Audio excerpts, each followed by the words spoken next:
All right, so welcome back. Happy Wednesday. Here's our look at the ever-dwindling calendar.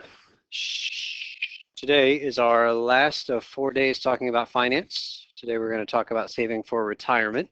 After today, next week, we have 2 new days on fractals, and that's the end of the new material. 1 week from today is the last day of new stuff. Then Monday, the following week, is our review day for test 3, which is happening exactly 2 weeks from today. Okay, so again, 2 weeks from today is our 3rd test.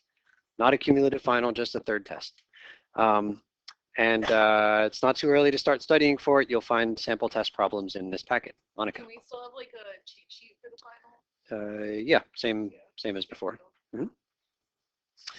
Okay, something else on the calendar. Again, the financial project was assigned recently. It is due on December 10, 1 week from today. Okay, financial project is due 1 week from today. I have received one of them already. So if you have it done early, that's less you have to do for this class and more time available for other classes. So feel free to take care of that anytime you can. Questions on the calendar? Okay, then at the top of page 24, let's see who's ready. Anthony, you ready? Number 1. Annuities. Great. Monica, 2.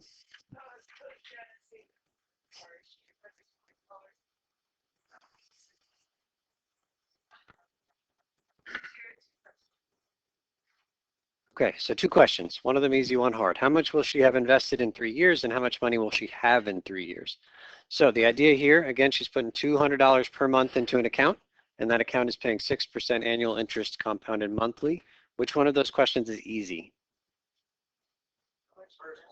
First one, how much she invested, because that has nothing to do with the interest. So let's answer that question first. So 200 per month for how long? 3 years. So 200 times 12 months in a year times 3 years. Okay, so she will have put out a total of $7,200. Now let's figure out why the second question is hard. So we have a way, like suppose that the problem changed and we just said you're going to put $7,200 in a bank today and you're just going to let it sit there for 3 years and that's the interest rate. We have a formula to handle that, right? She's putting $200 per month. So in the first month, she'll have $200 in there and she'll get a little bit of interest because she only has $200 of money that's going to be growing. But in the next month, how much will she have put into the bank altogether? $400. Plus she'll have already gotten a little bit of interest from the first month. So going into the 3rd month, she'll get more interest than she did in the preceding month, right? And so it's quite complicated here because she's actually making 36 different deposits, right? So imagine like she just opened up 36 different accounts, one every month. We could do each of those 36 accounts with our formula. We have a formula to take care of any one of those, but we don't really have a convenient way to take care of all 36 of them. So here it is, number 3. Sue Ann.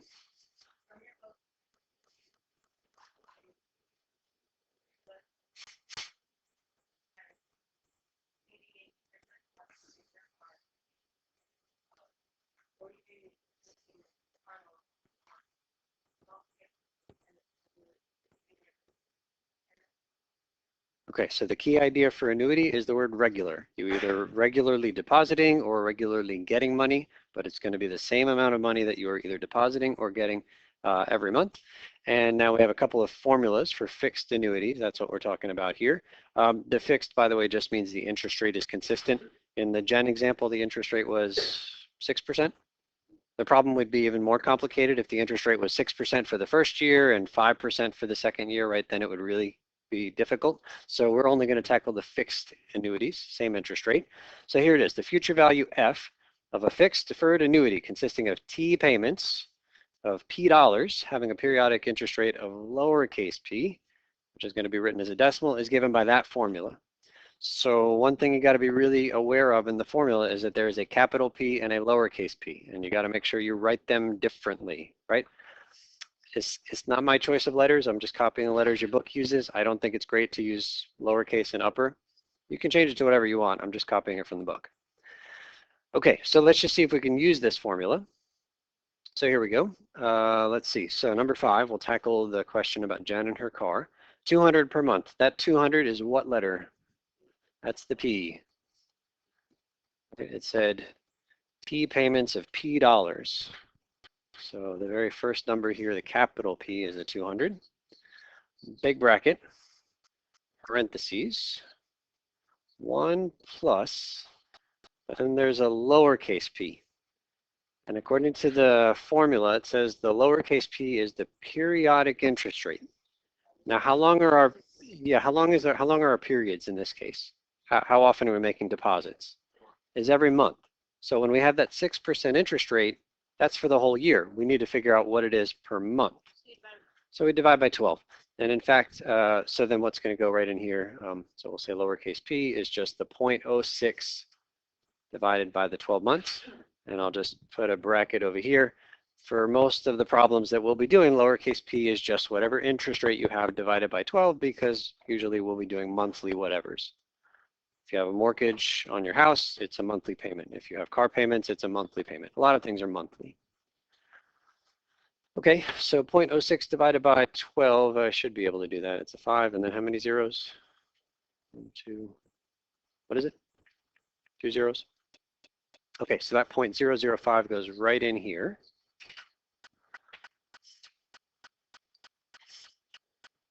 Okay, the next thing in the formula is that capital T, which apparently is the number of payments we make all together. What is that? That's the 36.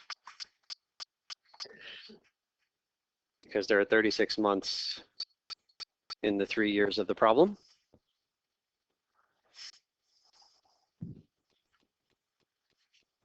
What's the next thing in the formula? Minus 1. And then that whole thing is divided by,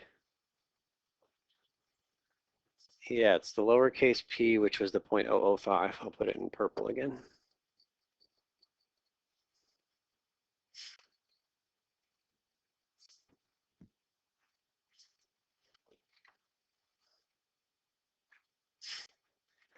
Okay, so there's the formula. I don't think it's the worst formula we've ever seen. I think last class we had a formula that was worse than this one. So let's type this guy in. I don't think it will be as difficult to type in as the other one was. In fact, here I wouldn't even necessarily recommend you store numbers. So for me, I'm just going to start with the inside parentheses. I'll do the 1 plus 0.005. It's quite silly to type that. We know it's 1.005, but I'll type it. And then what are we doing with that? I'm not typing anything. Awesome. Aha. Okay, let's try again. So 1 plus 0.005. And then we're raising it to what power? To the 36. Okay, that's this guy. Again, I'm not going to store anything. I'm just going to do it one calculation at a time. I think we can get through it. What's the next thing to do? Is that subtract 1? No problem. So that's the whole numerator. So you're adding the 1 to the interest rate, and then you're raising it to the 36, so they don't actually cancel. Yeah. Okay, so that's that guy, and then what do we do next? We can divide by the 0.05. And then finally, times it by the 200.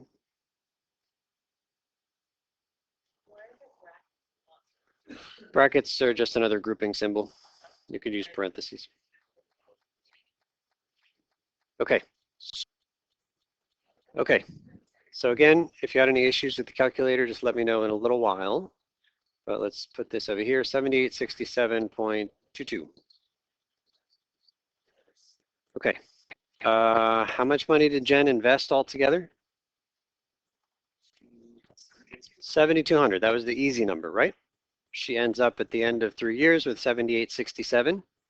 The difference between those two numbers is because of interest. That's the interest that she earned, about what, $667 in interest. So I just want to highlight that it's kind of wild to me that we have a pretty simple formula to answer a quite complicated question. Again, if we didn't have this formula, we could still answer this problem provided we just did 36 separate calculations, like open 36 different accounts. The first account is going to grow for all 3 years. The second account is only going to grow for 2 years and 11 months, right? We could do it. It sounds terrible. We could do it. But then there's this relatively simple formula that will just zip you right to the answer, which is pretty cool. The fact is, this formula right here is related to geometric sequences, which are things that we looked at, I think right before our second test. For example, this blue bottom row of numbers is a geometric sequence because you keep multiplying by the same number, right, times 2. And we talked about geometric sequences, and it turns out there are some nice geometric sequence formulas that we didn't look at together, but that lead to this thing right here. So it is kind of related to stuff we saw earlier. Okay, let's go to number 6. Who's our reader now? Is it Ricky?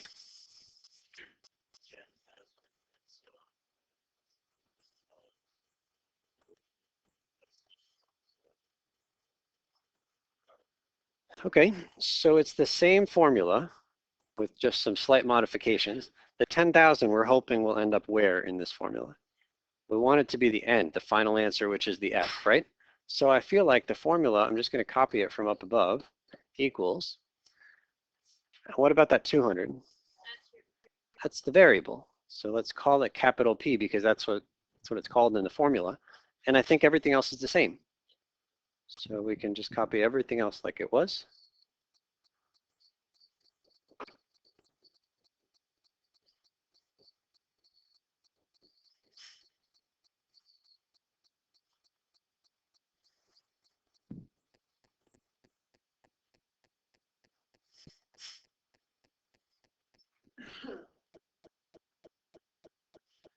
And so now as we do this calculation, we're just going to do the stuff in the big brackets here.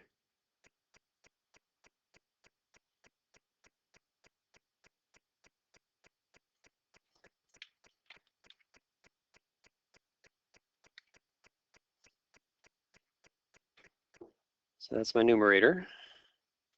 And then I divide by the 0.005.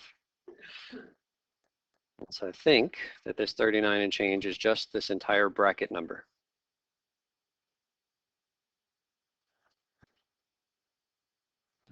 Okay, so this guy becomes 10,000.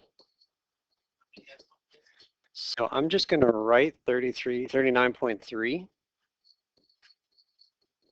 but I'm going to leave that number on the calculator and use that one. To divide both sides by which number?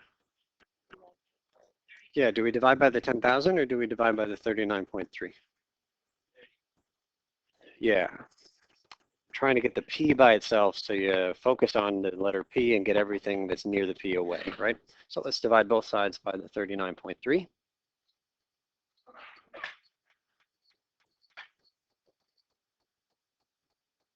And so we'll do our calculation again on the calculator.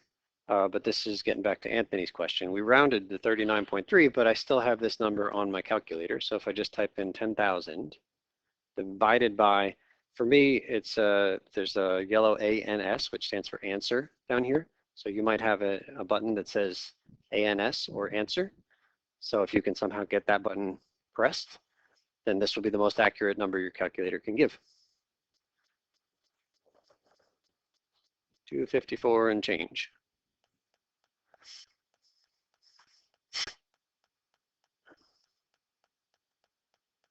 So how much more did she need to invest in order to get up to 10,000? $54 and a little bit. Surprising or not surprising? Like, did you expect it would be more or less than that 250? Seems about reasonable. Yeah. I mean, she wanted 10,000. How much short was she? What was our answer to the previous one? Was it close to 3 or 2,000? Yeah, pretty close to. We needed about another 2 grand. And we had 36 payments to make, and so if you take the 2,000 and divide by 36, it shouldn't be too far. 2,000 was what we were off by, but maybe 2,100 is what we were off by, divided by the 36 payments. $58 extra. It wasn't quite 58 because she gets some interest, so she doesn't have to contribute all the difference to build up to the 10,000. Okay, number 7 will come here in the front to Jackie.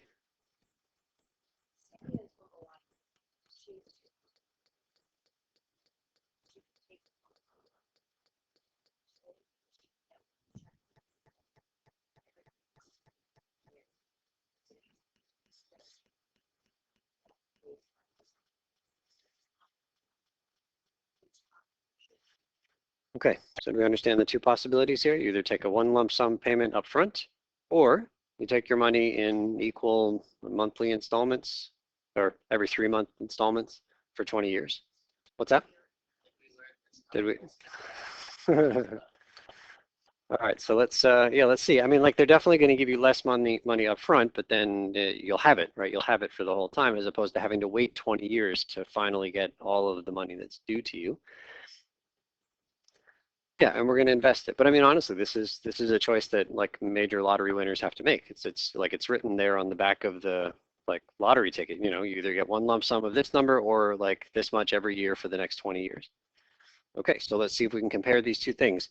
All right, the easier part of this problem is going to be the one-time 500,000 today. Let's see if we can figure out how much that grows to. Okay, future value, this is a one-time deposit.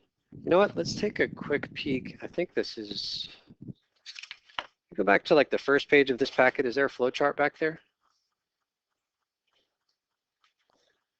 Okay, so on page 5, this is a flow chart that my colleague Caitlin made.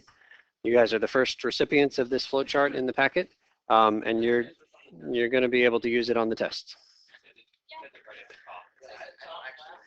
Yeah.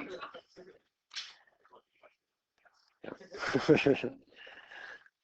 All right, so Caitlin did a lot of work, and I think you guys are going to reap the rewards of her work because this sheet will be in front of you. So let's see if we can figure out what formula. We've got this whole big list of formulas. Which one are we supposed to use for this one-time investment of $500,000?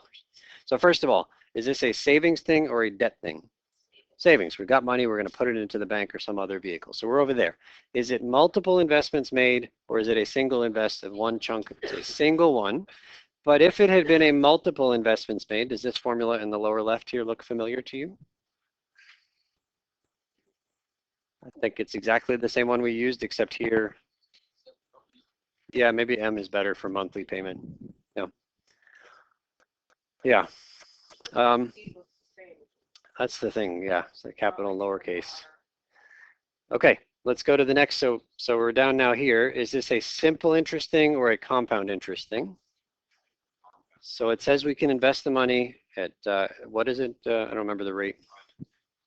5% compounded monthly. That means it's compounded. If it was going to be this, you would really have to see the word simple in the problem. It would have to say a simple interest rate of. Okay, and then finally, we got two choices. It's either compounded n times a year or continuous. Which one is this? It's n times. How many times a year? 12, because it's compounded monthly. What? Yeah, that's the next two classes. But you said you didn't read. What are you looking at the back of this page for? Okay, and this is another one of those easy decisions because the only time you get to use this E formula is if you see the word continuous. So you might start kind of highlighting or circling, like they're just key words that unless you see that word, you don't use the formula. And if you do see that word, then it's a dead giveaway. You're using that formula. Okay, so I think we have made our way to the bottom of the flowchart and settled on that formula right there. So let's use that formula right there. This is a nice flowchart, no? All right.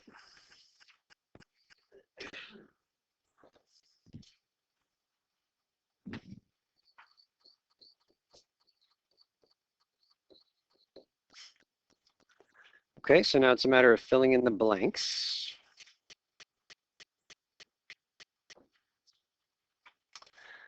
Okay, the P, the principal, how much is it? 500,000, that's what we're investing in one chunk. 1 plus the interest rate, what is it? 5%, so what do we put? 0.05. That gets divided by n, where n is the number of times you compound the interest, is 12, because you're compounding 12 times a year. And then it gets raised to the nt. It's the same n, so whatever number was in the denominator gets copied. 12 times the amount of time in years, which is 20. And one nice thing about that formula is that you can just type it in one fell swoop, and that will get you the answer.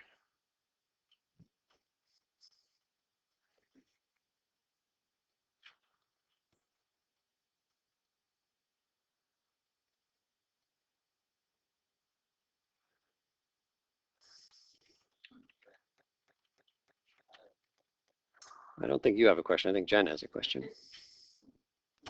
How much is it 11% for test? Okay.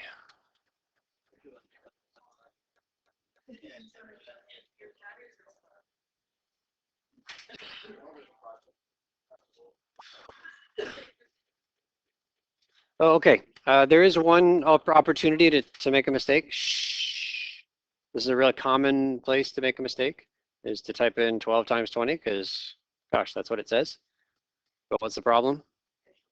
We need parentheses, because we have a way to write this so that the reader knows that that 12 and 20 are both up, right? But the calculator doesn't have any semblance of up, so we have to tell it these are grouped together. So just like that.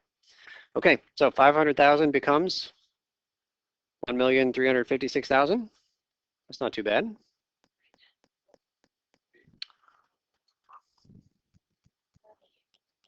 Okay, so that's in 20 years. So 1,356, 320. Don't forget the 14 cents. Okay, so that's the net result of taking the $500,000 lump sum payment today. But we need to compare that to the what if we get money every 3 months type thing. Okay, so what do we think about this guy? One check every 3 months for 20 years. What kind of a thing is that called? That's an annuity. That's what we're talking about here. It's a regular kind of payment over the course of a long time. All right, so the formula in question is this one up here. So we're going to use that guy.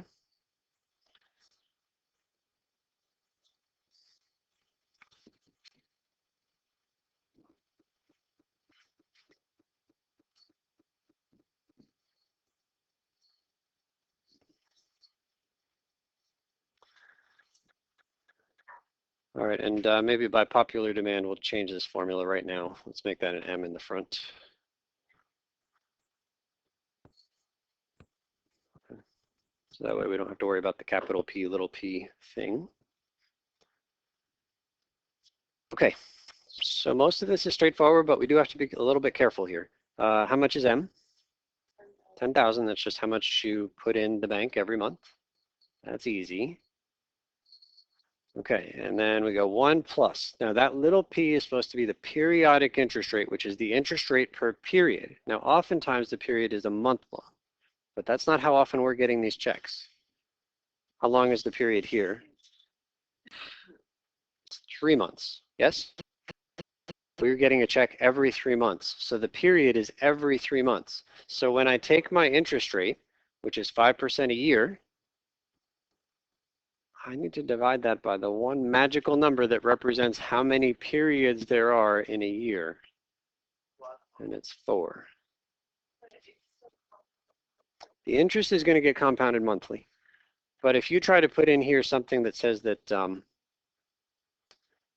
if you put something in here that, that is a monthly number, then the formula is going to think, oh, great, 10 grand a month. Okay, so I think this needs to be a 4. Because that's how many, that's the part of the interest that you get every 3 months. To the, okay, there's 20 years.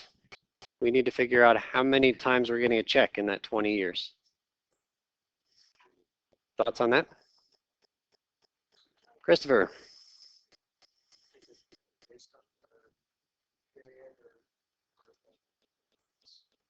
Yeah. It's how many checks are you going to get?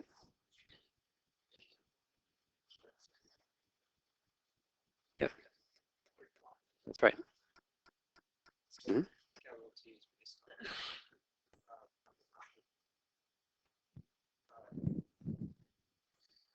It's the amount of periods, but it says up here, and it's underlined in green. T is the number of payments. How many times are we putting money in the bank? 80, because it's 20 years, once every 3 months. Okay. So like I said, most of the time it's just divide by 12 or times 12, but really let's highlight this guy. That interest rate is the R, the regular interest rate, but divide by the number of payments per year. In this problem, every 3 months means 4 payments per year.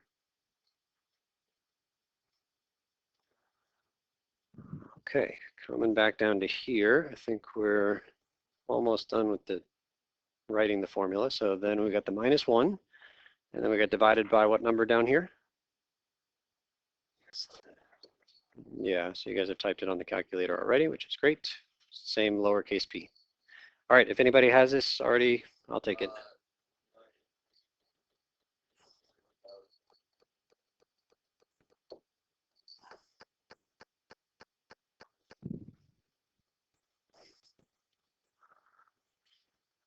Okay, so which one is more? That one, by about $5,000. So to me, this isn't a clear-cut decision. I mean, normally it's just like pick the one that's more, but you know, if you want 500,000 today, then you might have some more flexibility than committing to 10 grand every 3 months for 20 years, right? Anthony. I would just say you'd go with the 5 grand up front, because unless you're like really not trying at all, like sitting on your ass the whole time, I think you should be able to. Okay. Fair enough, right? So it's not just a clear pick the one that's bigger, but at least we have the relevant information to make an informed decision here. Good. Next page. Let's go to Dave for number 8. Shh. Dave.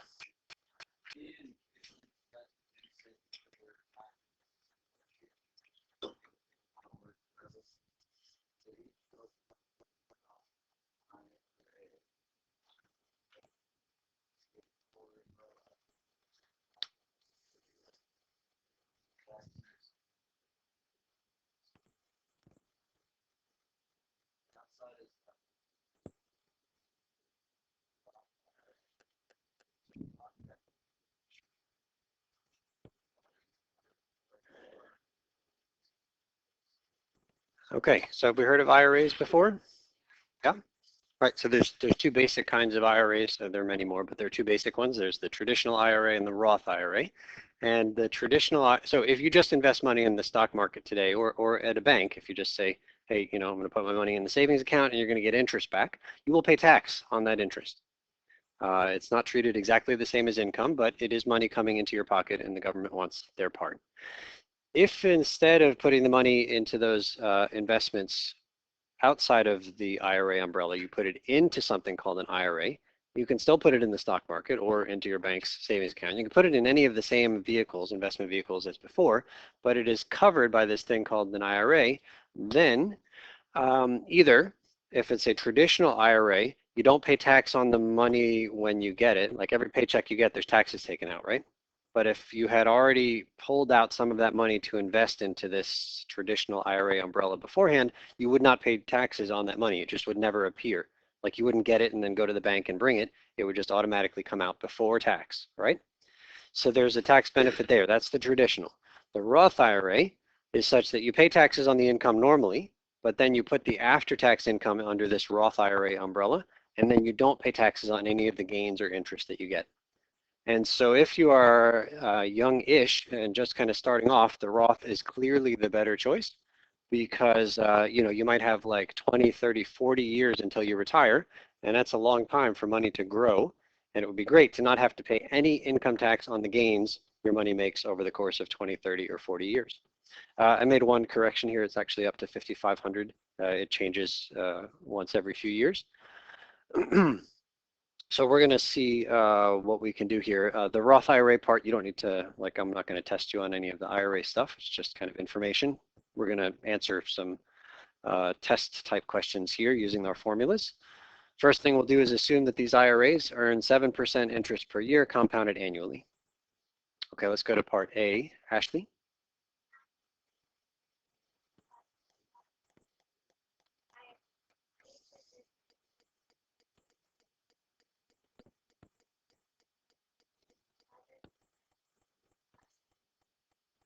Okay, so how many times did I invest? How many deposits? I made 10 altogether, 2,000 per year for 10 years, starting at my 34th birthday, ending 10 years later.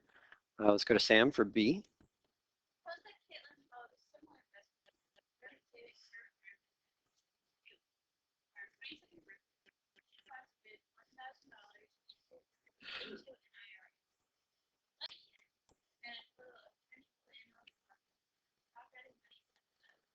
Okay, so similarities here that we both deposited money 10 times. What's different? She did it earlier than me. What else is different? She invested half of what I did. So I put in a lot more money. I started later, but I put in a lot more, put in double what she put in. So here's the hard question. How much money will each person have in this IRA when they retire at the age of 64? Okay. It's a hard question. So let's tackle this question. We'll go to, let's go to Brendan for this is a tough.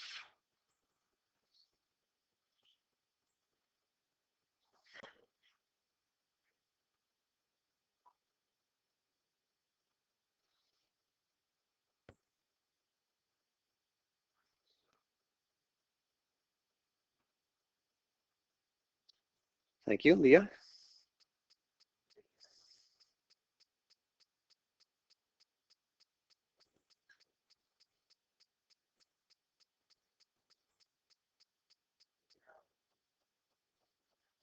Okay, do we understand the process? We can do annuities if it's like a regular kind of payment. And we did that for 10 years. So we're going to use our annuity formula for 10 years for both Caitlin and I.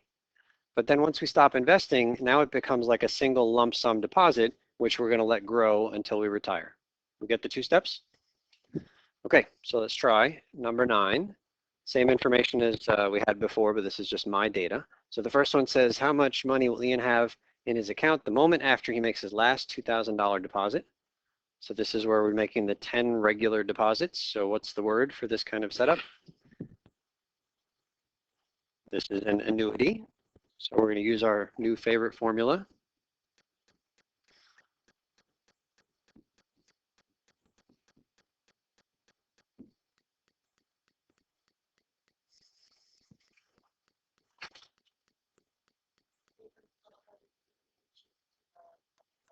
Yeah, so let's start filling in some of the blanks here, but yes, you're right. M is the amount of monthly investments, but it's not every month. This is a yearly thing. How much am I investing every year?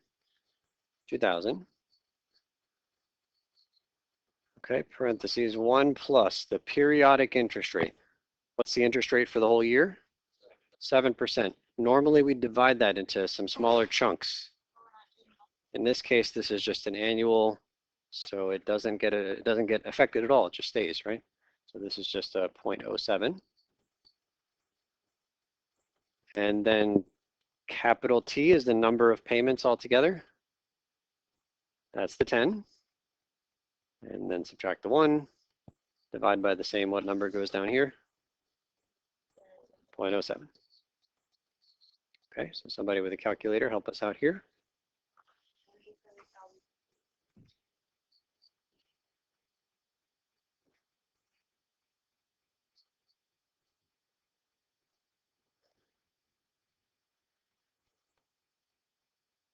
And because it's so easy to make a mistake when you type these complicated formulas into the calculator, I often try to do a reality check. It's usually pretty quick to do.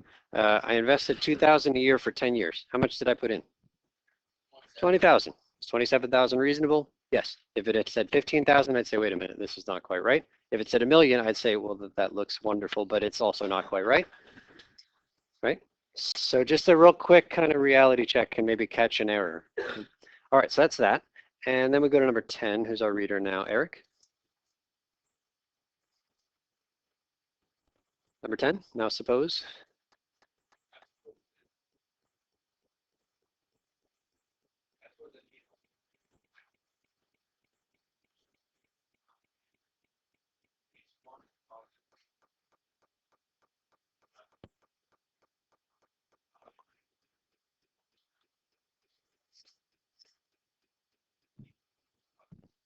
Okay, so I've stopped making investments. So essentially, I have this 27 grand, and I'm just going to make put that whole thing into one account and just let it grow until I'm ready to retire.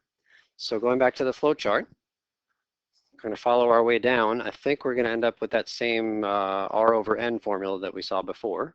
This is a compounded interest formula, and it's a single one chunk type thing.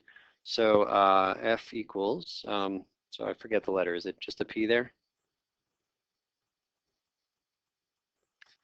Okay, so a big part of these problems is to figure out the right formula. So I want to make sure that people are clear, like getting to the place where you've written that down, that's part of the process. So don't take it for granted. I mean, many of you are just copying it, but you got to make sure you can go through the flow chart and get to the right one. And so now we're going to fill in the blanks here. P is the one-time amount of money we invest. What is it? Is it 2,000? Yeah, we're gonna open one account with this big old chunk of change that I have, and then we're not going to touch it, which is why this is the appropriate formula. 1 plus interest rate, 0.07 divided by n, which is the number of times you get compounded every year, which is just 1. You don't even really need it, but it was in the formula. Same n up here, and then times t, which is the number of periods, or number of years in this case. I'm going until I turn 64. 64, that's when I'm going to retire.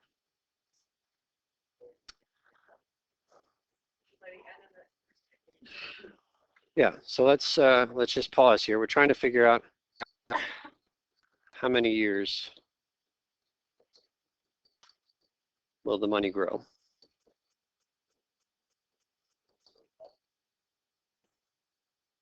Whatever it is, that's what's going up there in the blank. So I heard a couple of votes for 20. Because I'm retiring at the age of 64 on my 64th birthday. And Sue Ann, what did you say about the previous?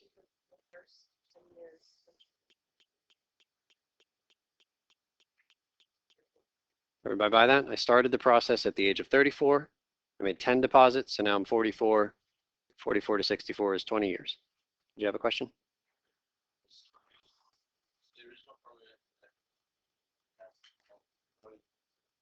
Mm-hmm. That's P. F is the future value, which... No, F is...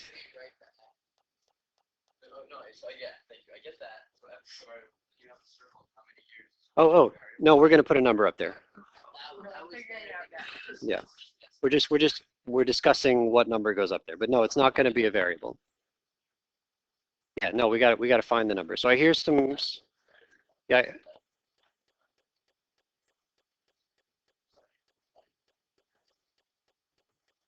So Anthony, are you down with the 20 then, based on the 10 years?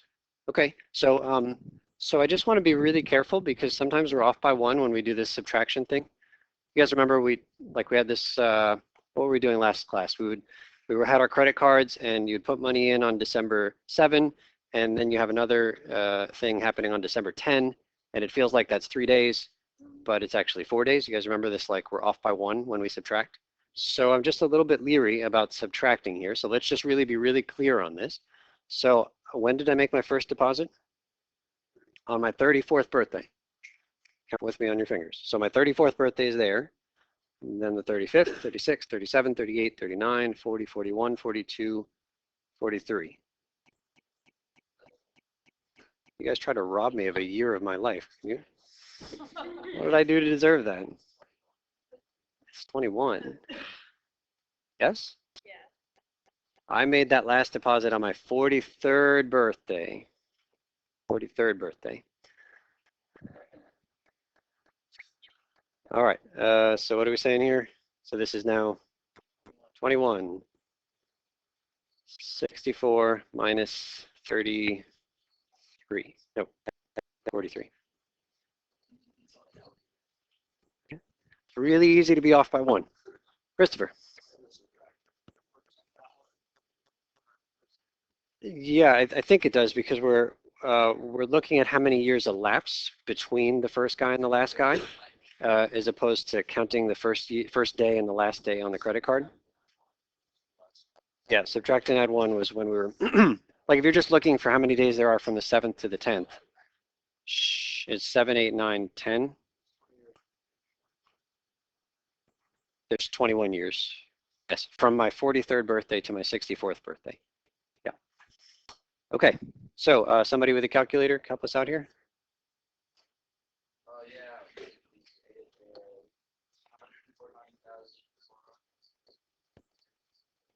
Anybody else confirm that for me? Great. Okay. Again, how much did I invest? $2,000 for 10 years? How much did I invest? So how much altogether? 20,000. Okay. And I didn't do anything else. I just let it ride. I started when I was 34, and my 20 grand grew to a healthy $114,000. Super. I mean, the only thing that might not be realistic at this point in time is that that changes based on what you invest in. Is it stocks? Is it bonds? Is it a savings account? What is it? Yes, Sam. Do you add No, the 27 is included in there. Yeah. Okay, so now I think we're going to Caitlin's scenario. So here we go. So she's doing exactly the same thing, but she started earlier and invested only 1,000 at a time. She's also going to 64. Okay, so here we go. The first formula we need is which one? It's the annuity one. Okay, so P, all this stuff. Oh, we're changing that to M, right?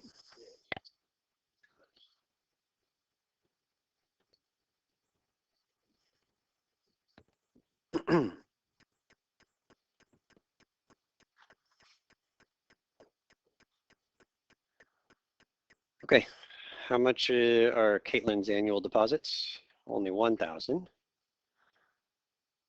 1 plus, what was her periodic interest rate? It's just a 0.07. We don't have to cut it into anything because she's only doing the deposits once a year. Raised to the T, which is the number of deposits, still 10. Subtract 1, divide by 0.07. I bet I could estimate this one in my head. Will that be impressive to you guys? I think it's going to be like 13,500 and change. Hold on. 13,816.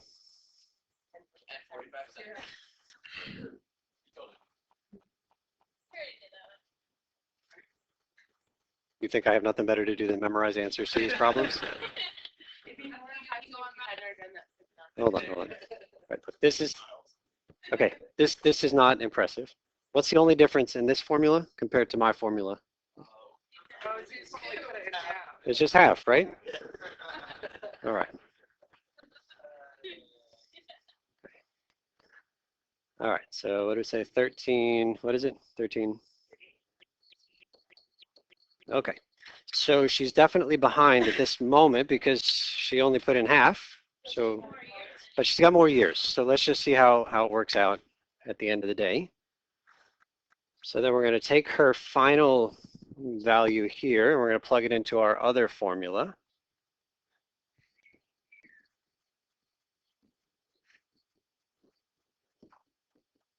Okay, so this is our one lump sum compounded interest formula.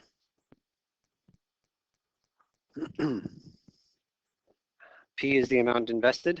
What is it? 16 or 15? 16, yep. 4, 5. 1 plus interest rate, still 0.07, divided by number of times per year, just the 1, to the same 1 times this. Yeah, this is the part we got to make sure we take very carefully. So she starts on her 22nd birthday. When is her 10th deposit? Is on her 31st birthday, right? It's off by 1. Oh, you don't take one of Caitlin's years away. That's great. And then we're going to the 64th birthday. So 33 years. Maybe. Okay. I will not force you guys to take any tests that you don't want to take. My Excel spreadsheet is going to count zeros for those, but what can I do?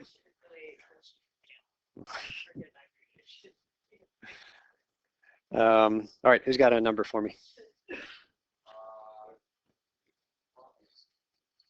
One more time, Matt.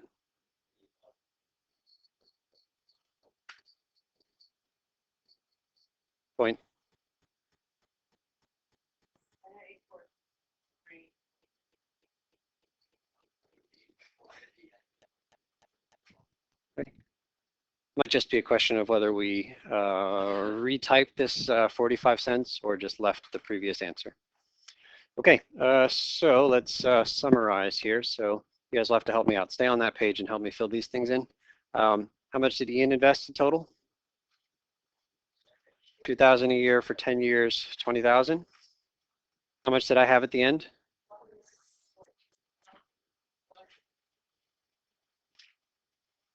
Okay. Caitlin invested 1,000 a year for 10 years. So her number was 10,000. How much did she end up with at the end?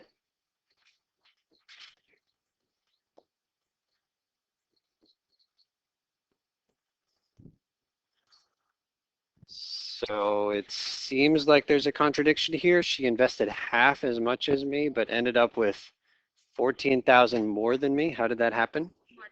She had more time. The very first thing in the notes on the compound interest day was a quote from Albert Einstein, who said that compound interest is the most powerful force in the universe.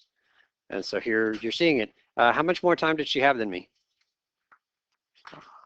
She started at 22. I started at 34. So she had 12 years, a 12-year jump start, half as much money, but she ended up with 14 grand more than me. So the moral of the story, if you're able, start early. If you're able. Like that might not be possible, but if you can, every little bit counts. Real quick story, and then we'll do the activity here. So I used to teach at a high school in New York, and so I was teaching like a pre-calculus class, I think it was, and we were doing like these kinds of formulas with geometric stuff, and so I had the students figure out, like, hey, if you invest the 2,000 per year every year until you retire, how much will you have? Now, some of the students in the class were like 16 and some of them were 15. And so like the 16-year-olds were like, holy cow, this is amazing. I'm going to have like $800,000 by the time I retire at 65. But then the 15-year-olds who only had one more year ended up at like 1.2 million, because that 1 year actually really is worth like 45 years of growth, right? And so like it was so depressing to hear the 16-year-olds say, oh, it's too late for me. I can't, I should have started last year.